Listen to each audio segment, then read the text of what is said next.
Staff সিলেকশনের পরীক্ষায় এই ধরনের অঙ্ক এসেছিলো।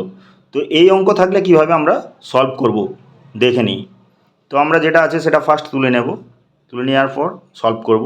তো উভয় পক্ষে আমরা ঘন করে দেবো। ঘন করলে কি হবে,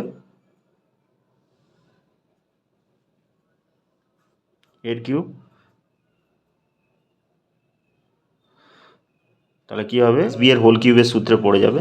তখন কি হবে, x plus y plus 3 into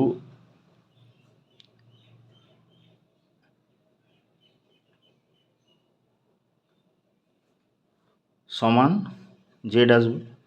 তো আমরা এখানে কি করব, x plus Y minus z এদিকে নিয়ে চলে আসবে, আর এদিকে থাকবে -3।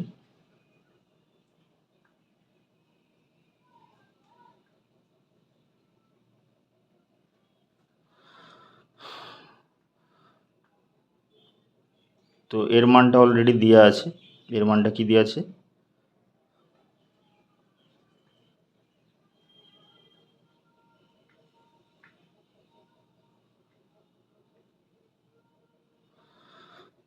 এবার উভয় পক্ষে আবার ঘন করে নেব, এক্স প্লাস ওয়াই মাইনাস জেডের কিউব হয়ে যাবে, আর এটা হবে -27 এক্স ওয়াই জেড। এদিকে নিয়ে চলে এলে কী হবে, এক্স প্লাস ওয়াই মাইনাস জেডের cube plus 27 X Y Z সমান 0। এটা হবে অ্যান্সার, অপশান সি হবে অ্যান্সার। কমেন্ট ট্যাবে এই কোশ্চেনটা দিয়েছিলাম, 1 থেকে 25 পর্যন্ত পরপর জোড় স্বাভাবিক সংখ্যার ঘনের গড় কত। ম্যাক্সিমামই অ্যান্সার করতে পারেনি, কোশ্চেনটার অ্যান্সার ভুল করেছে। তো এটা কীভাবে সলভ করব, এর জন্য কুইক ট্রিক্স আছে। 1 থেকে n পর্যন্ত যে কোনো স্বাভাবিক সংখ্যা ঘনের গড় হলো n ইন্টু n প্লাস 2 তার whole square by 4।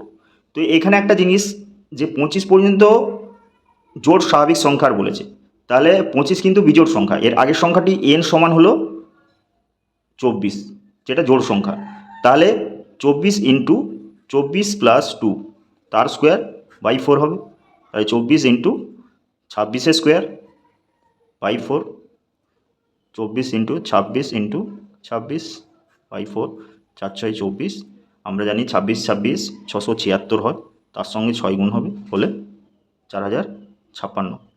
Option C হবে অ্যান্সার।